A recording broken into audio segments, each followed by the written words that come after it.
Is there a bright side to the deadly coronavirus outbreak? The Chinese Communist Party has found one, in the most horrifying way that you can imagine.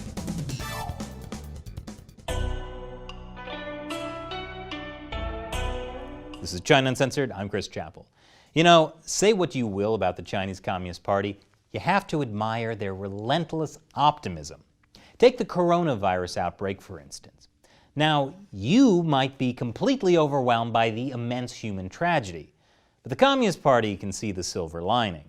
For example, greenhouse gas emissions are down. How's that for some good news? Or how about this?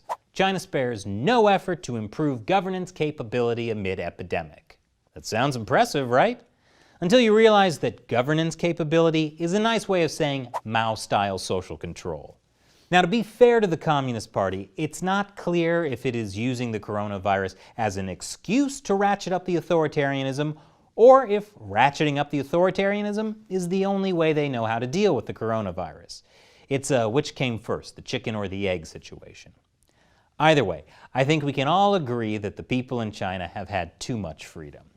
Which is why, as authorities crack down on the coronavirus, they're abducting and beating up citizens across the country, and holding them to the ground and spraying them with disinfectant.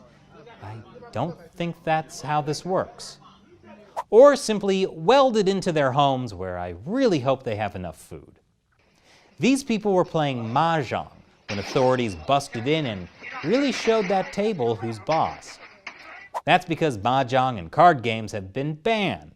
There's a reason why an epidemic disease is being treated the same way the party treats political dissidents. Chinese leader Xi Jinping has fired both the party secretary of Hubei province and the party secretary of the city of Wuhan, where the coronavirus outbreak began. In case you don't know, the party secretary outranks the governor or mayor of the same region. In Communist China, it's the party members who are really in charge. So who did Xi Jinping replace the party secretary of Hubei province with? Why, Xi Jinping's close ally, Yin Yang. He's a good friend of Xi Jinping's. He rose through the political ranks in Zhejiang province, where Mr. Xi himself began his climb to power. And Yin Yang got loads of experience dealing with sick people when he worked in the Public Security Bureau, including positions overseeing anti-drug and anti-terrorism agencies. Because anyone who's against the party must be sick. Like the young woman in Hubei province who became an internet celebrity for complaining about the lack of treatment she got at a hospital.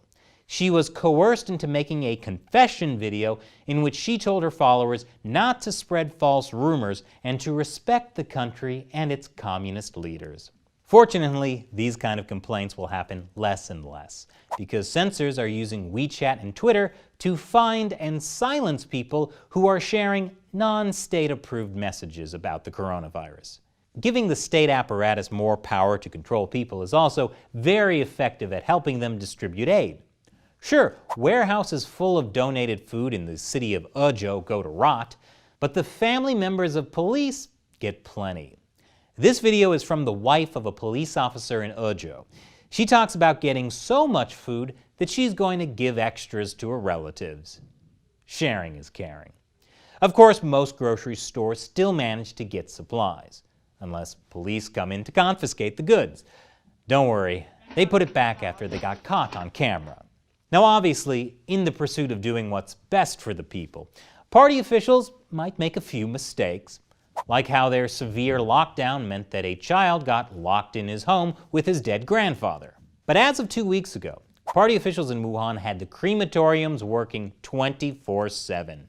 And effective quarantine procedures are strictly enforced, like by putting people in boxes on the back of trucks.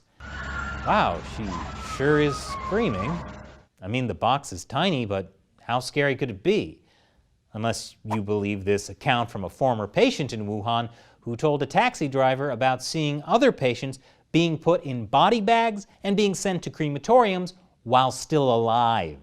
Now, this video hasn't been independently verified, and we haven't heard other reports like it. But considering the Chinese Communist Party is killing political and religious prisoners for their organs, the idea they've disposed of sick patients who are still alive becomes unfortunately less far-fetched. But don't worry, because the Chinese Communist Party has definitely ensured basic human rights in its virus fight. What do you think about the growing authoritarianism in China? Let me know in the comments below. Take a moment to subscribe to the channel before you go, even if you already subscribed, because YouTube has apparently been unsubscribing fans with no notification. And remember, YouTube is targeting all of our coverage of the coronavirus. They try to pressure us to stop covering it by demonetizing our episodes. But they can't stop us as long as we have the China Uncensored 50-cent army. Those are the fans of the show who support us on the crowdfunding website Patreon. As a thank you to them, I answer their questions at the end of some of my episodes. Today's question comes from Logan. Did YouTube tell you exactly what Chris said that got you guys in trouble? Do you have any strikes against your channel? I think Logan is talking about our recent episode, China's Coronavirus Cure. If you need a reminder what the cure was, it was this.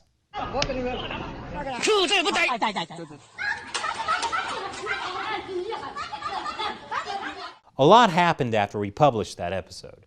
First, YouTube instantly demonetized it. No reason was given. We appealed it, it was reviewed by a human, and then permanently demonetized. No reason was given. Then, 3 days after it was published, YouTube completely removed the video from the internet. No reason was given. We appealed it and made a lot of noise about it on social media, and then YouTube relented and put it back up. But then, YouTube age restricted the video. Again, no reason was given. This all means you still can't see it if you're not signed into a YouTube account. That kills the views. We appealed that, but so far, no response. Now obviously, none of that makes any sense. And since YouTube is being entirely silent on it, we have no idea what happened. So far, there are no actual strikes against our channel. We've published more than 1,000 episodes, and there have been 0 strikes for anything like copyright violations, illegal things, etc. Strikes would actually risk the entire channel getting shut down.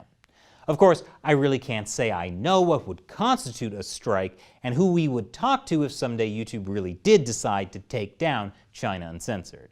But that's why your support on Patreon is so important. It gives us the flexibility we need to be able to keep making the show no matter what curveballs YouTube and Google try to throw at us. Thanks for your question, Logan. And if you'd like to join the China Uncensored 50-cent army, go to patreon.com/China Uncensored to learn more. Once again, I'm Chris Chappell. See you next time.